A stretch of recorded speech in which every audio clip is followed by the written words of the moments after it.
The last night before deployment to Europe was a brutal kind of send-off.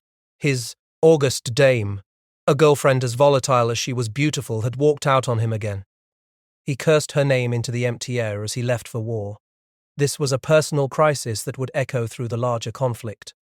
Her later letters were filled with profound loneliness. They expressed a sudden, desperate desire to settle down. These letters became a constant, nagging reminder of a life he had left behind. They were a reminder of a connection he had fractured. His arrival in England, viewed from 8,000 feet, offered a brief, deceptive reprieve. The landscape below was a senseless, patternless loveliness. It evoked childhood dreams of Robin Hood, Sherwood Forest, and ancient kings. Land's End, Cornwall, the Isle of Skye. War seemed a word without meaning in this idealized vision of green fields. It was a vision of a lazy netting of the lanes. He felt an intense awareness of being alive. It was a paradoxical yearning for everything and nothing. He simply yearned to keep on living. But this country club feeling quickly dissipated. For 8 days straight, they were alerted. They flew 6 missions in 2 weeks. Sometimes they were even called back from the runway. The gentle English countryside quickly gave way to a grim reality. That reality included wartime airfields, cold Nissen huts, and the constant hum of distant engines. 4 days into his bomb group, Bert Stiles, a 23-year-old co-pilot, prepared for his first mission. He and his pilot, First Lieutenant Samuel Newton, were part of a crew.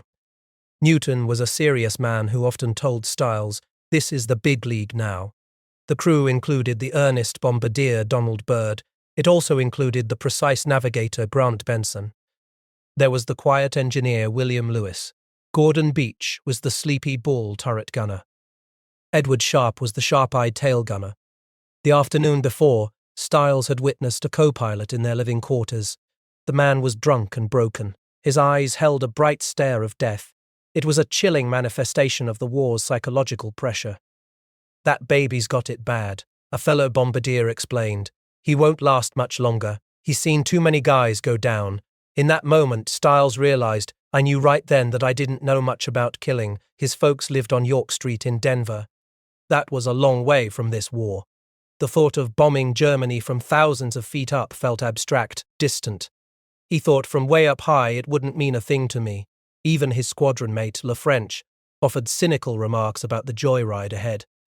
He described the dispersal area as sort of pretty.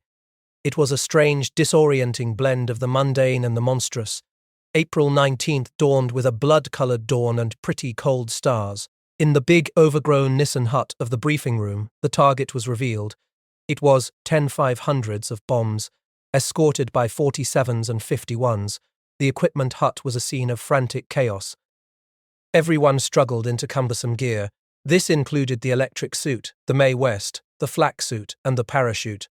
Stiles was waiting before I got into all my clothes. His hair was soupy with sweat. He was frustrated by the suffocating layers. "Goddamn it, there ought to be more room in these goddamned things," he muttered. His oxygen mask was bothering me. Then it was trying to gag me. Their B-17, the Keystone Mama, taxied out. It had old, dirty brown-green paint. Its engines kicked over right on down the line. The takeoff and formation assembly were fraught with tension. 18 planes struggled to form up. The Keystone Mama was bouncing all over before the needle hit 120. Newton heaved that big lady all over the sky. They were flopping round in 20 side to his sense of vulnerability. This added to his sense of vulnerability one Prevama.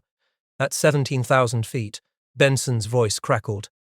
"We're over the Third Reich," he announced. The transition from abstract geography to grim reality was instantaneous. Black puffs in a blue sky announced the flak. Then came the enemy fighters.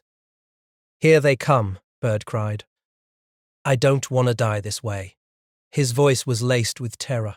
Stiles found himself momentarily disoriented. Newton's sharp command followed. "Get on the ball," he ordered. "You got to stay in there." This first mission shattered any remaining idealism. It plunged Stiles into a terrifying reality. In this reality, continuity is shot. He felt like 100 different people. As they approached the line of position over France, Benson called out their location. Stiles, disoriented, only realized they were near the target when the lead ship's bomb bays opened. He crouched, anticipating the flak. but a surprising silence followed the bomb's release. The crew, including Bird, yelled excitedly. "Wahoo!" they shouted. "Look at that smoke!" They were oblivious to Styles' internal realization. He knew they had missed it all to hell. From 4 miles high, he could not distinguish between good guys and Nazis. He saw only the pervasive blood on the coast below. The impersonal act of destruction from afar created a profound moral dissonance. It challenged any notion of clear-cut heroism. Then, the detachment shattered. Frantic radio calls filled his headset. A pilot desperately reported his navigator was dying. Styles struggled to comprehend the raw loss. The voice echoed the fragility of life up there somewhere in that soft blue sky. The return journey was a vast spectacle of thousands of aircraft. But the sight of a friendly B-17 taxiing by with half its tail blown off was a stark, immediate reminder of the war's cost. In the debriefing equipment hut, crammed with other pilots, the Catholic chaplain delivered grim news. 2 whole crews are gone, he announced.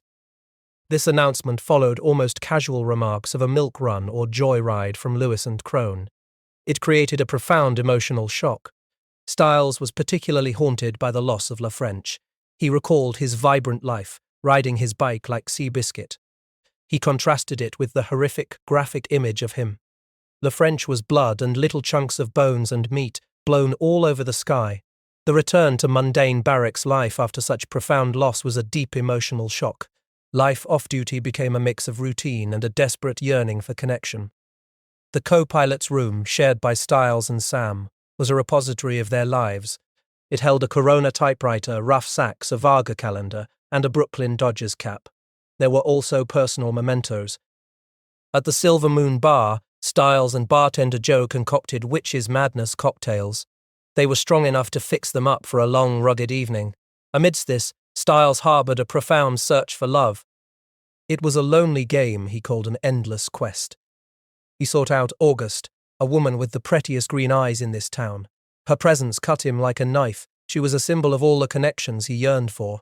The war left him deeply fatigued. He questioned his own performance. He was forever burdened by the fragility of life and the loss of comrades. Yet, the human need for connection, for some anchor in a world turned upside down, persisted. The relentless tempo of missions began to fray the very fabric of the airmen's minds. So did the constant mechanical failures and the omnipresent threat of death. It was a gradual erosion, a creeping exhaustion. This settled deep into their bones and minds. It transformed young men into old men with thin faces like an axe. The narrator felt this himself. Every movement was an intolerable effort. Even the physical act of flying with an aching neck and protesting shoulders was compounded by dark knowledge. Enemy 109s could be waiting in the clouds. This made them meet for the Luftwaffe. Missions became a blur of escalating danger. Some were aborted due to a failing engine, like the sad goddamn crate that turned back from Leipzig. Others were routine Metz ride alerts that promised a brutal encounter. Each flight was a gamble against both man and machine. The sky, a vast and indifferent arena, held both the promise of return and the certainty of loss. The most hopeless feeling in the world, the narrator realized, was simply waiting for an inevitable end. He knew that the lady named Death is a whore. He reflected, luck is a lady, and so is death. He had seen B-17s explode. They transformed into great red wounds in the sky. He felt the visceral shock of a comrade's blood and brains splattering across him. These were not isolated incidents. They were a recurring nightmare that chipped away at the soul. It left no nausea, just a sense of shock, just a kind of deadness inside. The death of crewmate Mac was another stark lesson in the war's arbitrary cruelty. Mac was a friend who had dreamed of law school. He died by a random flak burst right at the coast. This inflicted a profound grief. The narrator lamented, "This goddamn war. This war has set me back plenty." He wrestled with deep existential questioning about meaning and purpose. This relentless grind led to widespread combat fatigue. It was a mental and physical disease that attacked the mind first. The myth of the invincible hero crumbled under the weight of sustained terror. Sam, a pilot once so capable, was a stark example. His frustration mounted, his voice cracked with the desperate cry, "They're trying to kill us off." His psychological distress became so severe that even he was eventually grounded. He was the steady hand at the controls. Doc Doherty grounded him. This was an act of self-preservation. It laid bare the war's devastating impact on even the strongest among them. It was a stark repudiation of the idealized image of the brave, invincible airman. It revealed pilots as terrified, exhausted, and deeply flawed individuals. Beyond the immediate threat, a deeper moral burden settled upon the airman. The impersonal act of destruction from afar created profound moral dissonance. This included dropping bombs from 4 miles high on cities like Berlin. It challenged any notion of clear-cut heroism. It forced them to grapple with the senseless ugliness of destroying towns and populations. They could not distinguish these as good guys or Nazis. This participation in total war, the knowledge of the horrible actions they performed, left psychological scars. These scars were as significant and lasting as any physical wounds. It impacted their ability to connect with their former lives and future aspirations. It underscored the true human cost of conflict. The dehumanizing pressure of sustained combat left the narrator feeling ripped apart. Part of him felt dead, another part felt wild, still another part felt shaky and useless. He cried uncontrollably, haunted by images of all those good guys. He felt fragmented, like pieces of a guy. There were pieces of Bert Styles all over the room. This symbolized a shattered psyche. Some parts were perhaps still over there in the combat zone. The casualties of this war extended far beyond the physically wounded. They included the erosion of mental fortitude. They included profound psychological trauma. They included the deep, silent scars that would linger long after the guns fell silent. The skies over Europe had seen a lull in the Luftwaffe's aggression. This lulled some gunners into a dangerous complacency. It was a false sense of security that was brutally shattered. For Sam's crew, that moment of reckoning arrived with their 21st mission. It was the first B-17 raid on Berlin since the D-Day invasion. It was a day that demanded every man grow up or fold up. Formidable Me-410s and 190s materialized. They initiated a harrowing aerial battle. It pushed the crews to their absolute limits. It forged them in the crucible of intense combat. It marked a profound survival milestone. D-Day itself had already fundamentally redefined the bomber crew's existence. No longer were their missions isolated forays into enemy territory. They were now integral to a massive, coordinated Allied effort. The lines between the war in the sky and the brutal war on the ground blurred irrevocably. This forced a new understanding of their role in the vast, interconnected conflict. The initial awe of the invasion, witnessed from thousands of feet above the churning seas and beaches, quickly gave way. It gave way to the ongoing, grinding realities of war. In the days that followed, dubbed D-Day +2, the grand strategic invasion coexisted with the mundane rhythms of base life. These rhythms were often unpleasant. The airmen navigated the absurdities of daily routine. This ranged from poorly executed baseball games to secret meetings about venereal disease. All the while, the omnipresent anxiety of combat missions loomed. Each evening brought the anxious wait for returning formations.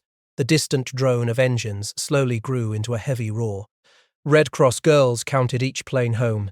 It was a ritual of hope and dread. Then came another mission. It was another terrifying encounter with the odds. An aircraft, grievously wounded, defied all reasonable expectation of return. Its fuselage was riddled. A wing was mangled.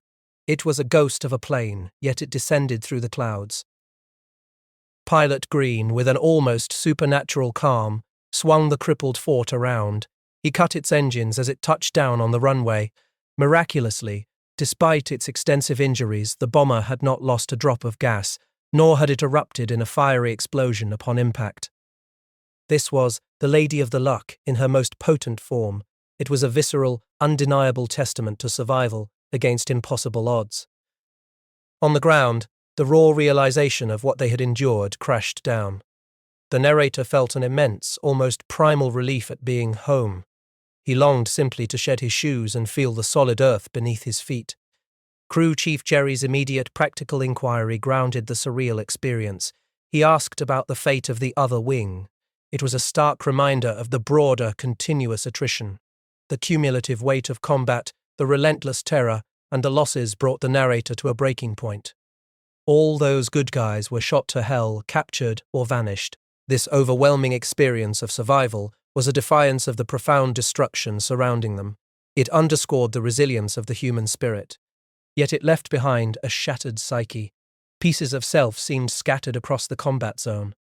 Each return, each breath, was a testament to enduring. Yet the scars ran deep. They were a permanent imprint of the strategic shifts and impossible odds they had faced. The silent aftermath of combat missions brought no triumphant parades, only a quiet, disoriented cessation. The roar of engines faded into an unsettling calm. It left behind a vacuum that no amount of forced camaraderie or fleeting London nights could fill. The memory of his overwhelming breakdown was a profound, lingering truth. It was the sensation of being pieces of a guy, pieces of Bert Stiles all over the room. It had been a moment of utter fragmentation. A sudden raw collapse left him exposed and raw. This happened even as he and Green had just discussed a London pass. It was a brief escape to the Regent Palace. London itself, with its relentless buzz bombs and cavernous underground shelters, became less a refuge. It was more a mirror to his internal chaos. He had described it as the loneliest in the world. It was a place where a hellish pressure hung over everyone. It was a palpable weight that resonated with his own psychological displacement. The city, scarred and defiant, offered no true solace. Only a different kind of terror existed. It was a constant reminder that the war was never truly over, even when you were not flying. He moved through it, a ghost among the cave dwellers of the tube. He felt the profound disconnect from the life he once knew. He felt it from the man he once was. The raw, visceral recounting of missions to Thompson and Langford was not just sharing stories. It was a compulsive need to speak the unspeakable. It was a desperate attempt to reassemble those shattered pieces. It was an attempt to make sense of the senseless. It was an attempt to articulate a trauma that defied language. This profound internal shift left him questioning everything. He especially questioned the education he had received. His past schooling, once a source of pride, now seemed utterly inadequate. It felt like a cruel joke against the backdrop of aerial combat and human suffering. He had learned to look through a bomb sight and toggle out bombs. But he had learned little else of true consequence. His progressive education, with its focus on vigor, virility, vim, and pep, had fostered a naive belief. It suggested there wouldn't be any more wars. This left him ill-equipped for the brutal realities of global conflict. He reflected on discussions with Pete. He realized that the world needed more than superficial mottos. It needed genuine critical thinking, humility, and a realistic understanding of human nature. It did not need the abstract, detached learning that had been offered. The very fabric of the world, he now believed, was flawed at its core. The constant conflict and pervasive inequality stemmed from a fundamental failure. It was a failure to recognize individuals as people. Instead, they were reduced to abstract masses. This dehumanization, this inability to see the shared humanity in others, fueled division and suffering. He had witnessed the senseless ugliness of destroying towns from 4 miles high. He saw the indistinguishable blood on the coast below. He understood that such acts were born from this very flaw. The flying bombs that terrorized London were not just weapons. They were stark symbols of what advanced education could bring when devoid of wisdom, humanity, and empathy. The world suffered from a shortage of men with wisdom. It was a profound lack that had always been the most acute shortage on the books. Yet, even after all the horror, the fragmentation, and the profound disillusionment, a powerful desire for a unified world began to take root. It grew in the scarred landscape of his mind. He had seen the vastness of the globe from the bomber's perch. It was a green and beautiful world. He recognized that boundary lines and barriers were artificial constructs. He yearned for a future where the world would truly recognize one truth. In the end, it is only people that count, he thought, all the people in the whole world. This was the true, albeit somber, meaning he gleaned from the war. It was a desperate, powerful desire for a world built on shared humanity, a world where hope as bright as the sun could finally lead to the equitable distribution of resources, education, and freedom, a world where the quiet blue sky could genuinely signify peace.